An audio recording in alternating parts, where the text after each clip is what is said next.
I've handpicked the places that I think showcases the very best of the Italian West Coast and its cuisine.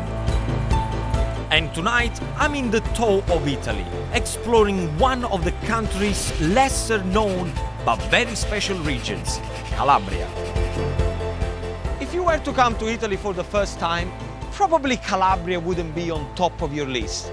But if you're looking for an unspoiled holiday, guys, this is the place to be.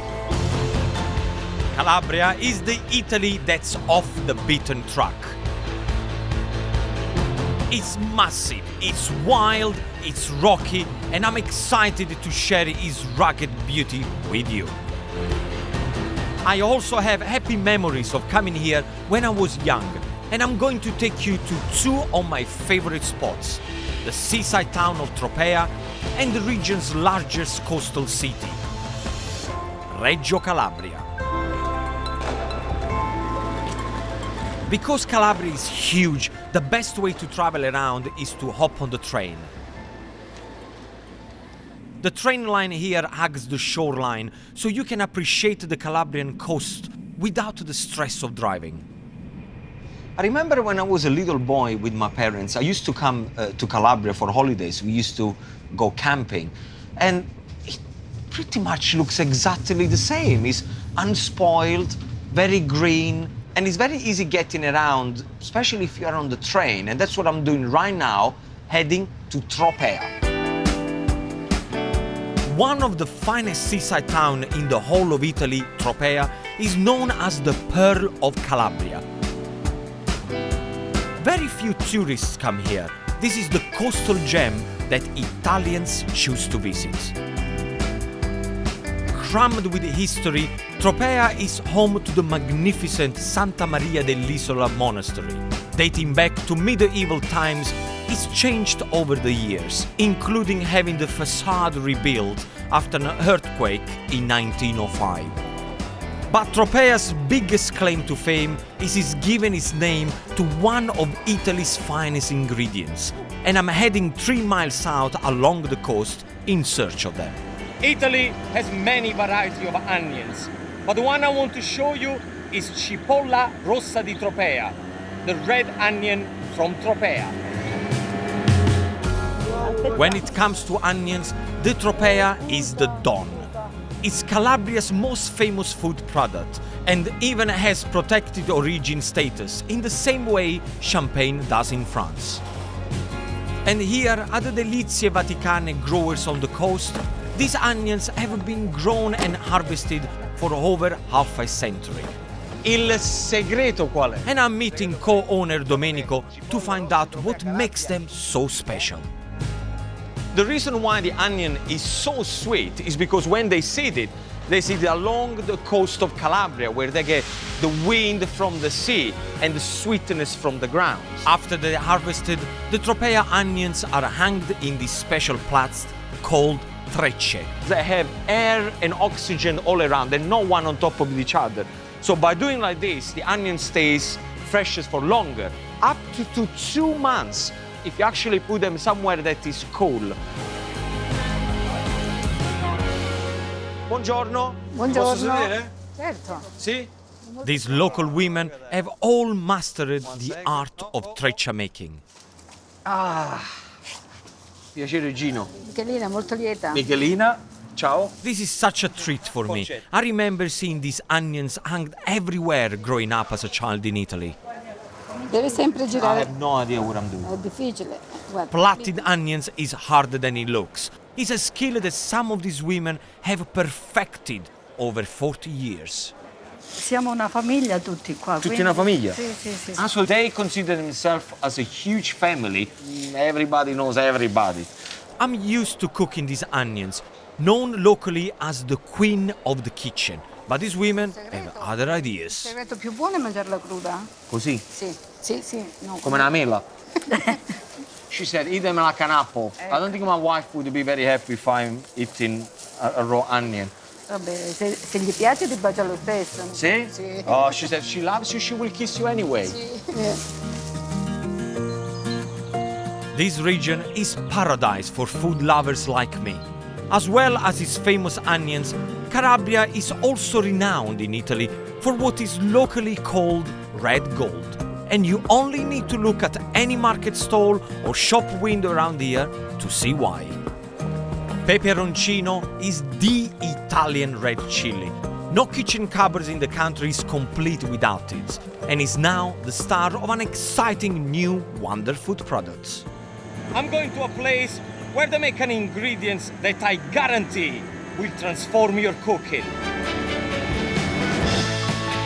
I'm heading 7 miles inland up into the hills overlooking Tropea to a small holding where they use these chilies to make Nduja. It's a spicy spreadable sausage that's usually enjoyed on bread, but also used to flavor dishes like pasta, and it combines the unique flavor of Calabrian chilies with the pork from locally bred pigs to make Italy's hottest new export. Giuseppe, secondo me la prima cosa che devo imparare But Giuseppe and his family have been making Calabrian Nduja for the last 50 years. Okay, now let's understand how do we make this Nduja. It only takes 3 ingredients: pork from their homegrown pigs, salt, and of course, chilies. They use 2 different chili. One is like a horn, corno, and the other one, come si chiama? 3 protuberanze.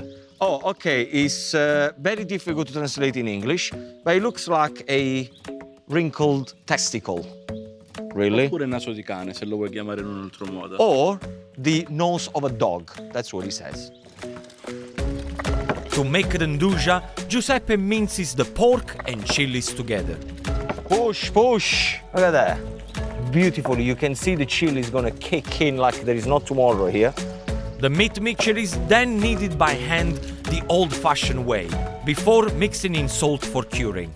Obviously nowadays they have a modern machine, but Giuseppe likes to preserve the traditional way, and I love that actually, because I think Italian coastal escape is very much about showing the traditional way of how recipe have been made for many, many years. Okay, now we're gonna put the intestine on the fennel, just the same way you would pour a sock on a foot. Once the intestine is full, it's tied up, ready to be hung in Giuseppe's smokehouse. Wow, this is Nduja heaven. È bellissimo. And I feel like a doctor in a Nduja surgery place here. So now that we have the fresh Nduja made, we're gonna put it here. The Nduja is hung for between 90 and 150 days, depending on the size. Half the time in smoke, half in salty sea air, which Giuseppe believes is what makes it taste so special. And I'm trying some of his latest batch. It's got an amazing smoking flavor going through. It's smooth. I'll tell you what, as a chef, I can tell you hundreds of recipes where I could use Nduja. I'm so inspired, I'm taking some of Giuseppe's amazing Nduja and some red onions back to Tropea so I can cook al fresco. It's so beautiful here that it's insane, and I'm going to show you a proper Mediterranean recipe. Calabrian style prawns. Start by heating up some extra virgin olive oil in your pan and melting 6 chopped anchovies. So that goes in there. Listen to this. That's exactly what you want to hear. Time for the queen of the kitchen, one of those beautiful Tropea red onions. The onions are going to give a fantastic sweet flavor, great texture, straight in. And now for spice, some of Giuseppe's incredible artisan Nduja. But if you can find it, any spicy salami can work too. I'm going to take the skin off, and this is going to be crumbled straight into the sauce. And it's going to look amazing. The beautiful thing about this dish, the prawns are going to be sweet, and then you're going to get a kick from the chili. To boost the salty taste of the coast, a couple of tablespoons of drained capers, then black olives. This is looking really good, and the smell The chillies coming through from the Nduja, the olives are getting all crispy with the onions. Okay, now is the time for the tomatoes. Add 2 tins of chopped tomatoes for the classic Italian sauce base. That's... Next, for sweetness and a pop of color, I'm using defrosted frozen peas, although fresh is just as good, and some chopped flat leaf parsley. Give it a good stir. You can see all this little bubble in the middle. In Italian, we say Tropea. Tropea is when it does like that. And it resembles the volcano. So that is the kind of temperature you want under the pan. Let your sauce bubble away for 10 minutes, and that's it. This is gonna be incredible. Oh yes.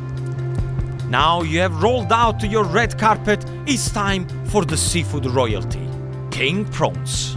Just pick them up and it goes straight into the sauce.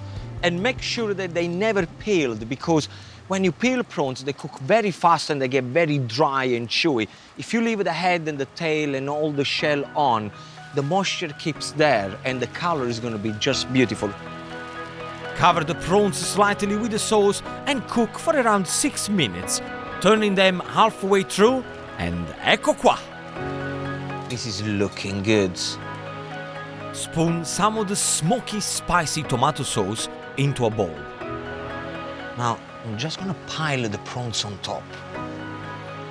See? Beautiful. Finish with extra virgin olive oil and hunks of freshly toasted ciabatta. And I'm gonna serve it with a nice bottle of Verdicchio dei Castelli. This wine is very clean and refreshing, and it's gonna work magnificent with the sweetness of the prawns. Beautiful color as well, look at that. Okay, let's do this. You know what, guys? This to me is the ultimate comfort food. Prawns, Calabrian style. Salute. With these mind-blowing prawns and iconic coastal backdrop, my Calabrian journey is coming along a treat, and there is still the verdant valleys of the south to explore.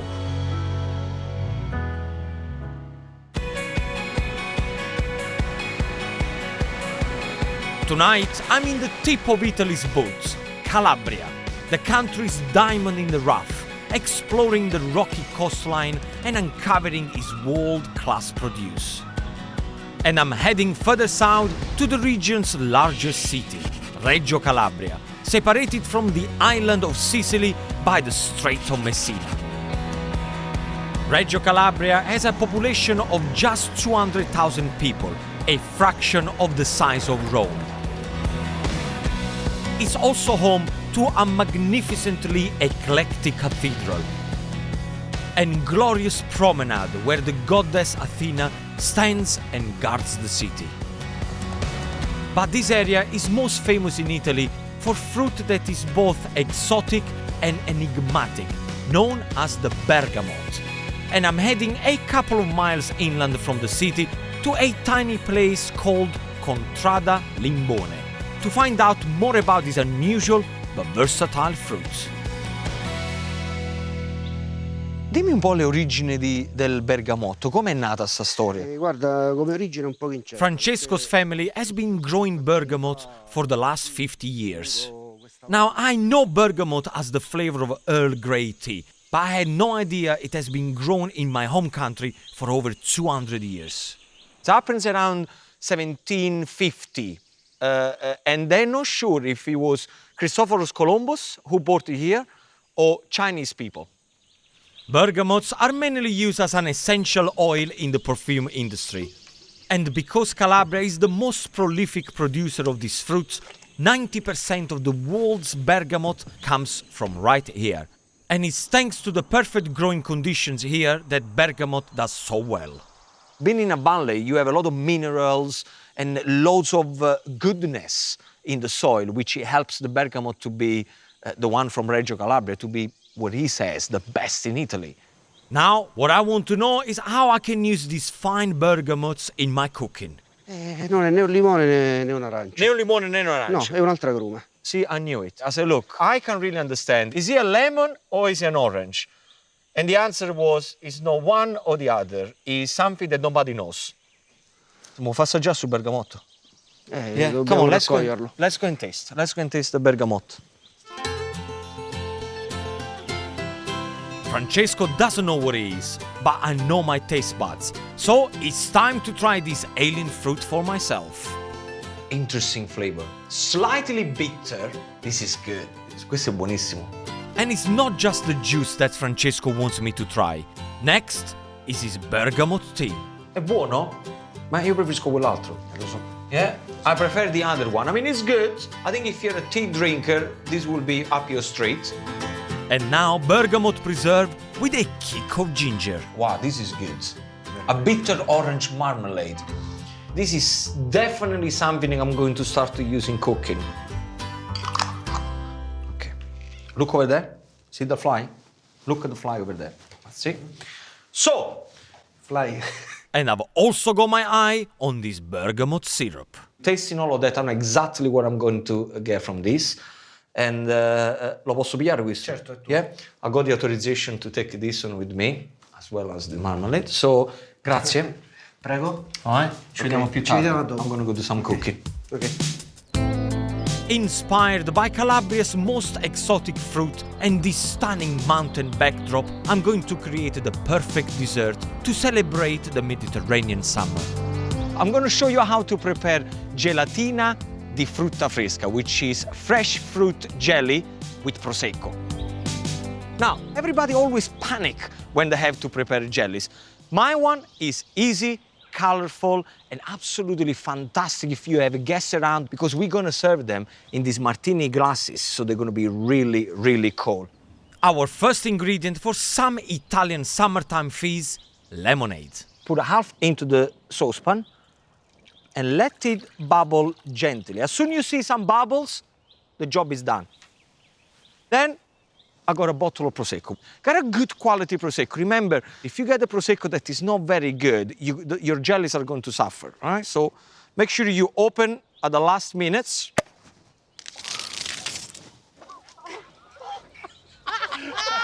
Okay, so this is what's happened when your bottle of Prosecco is too hot. Make sure it's cooler.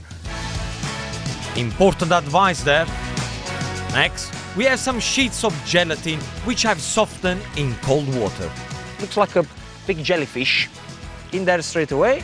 Stir the gelatin into the hot lemonade until it's completely dissolved. Next, for the Calabrian citrus zing, the bergamot syrup. Now, if you can't find the bergamot syrup, you can use lemon syrup or orange syrup. It's absolutely fine. That's it.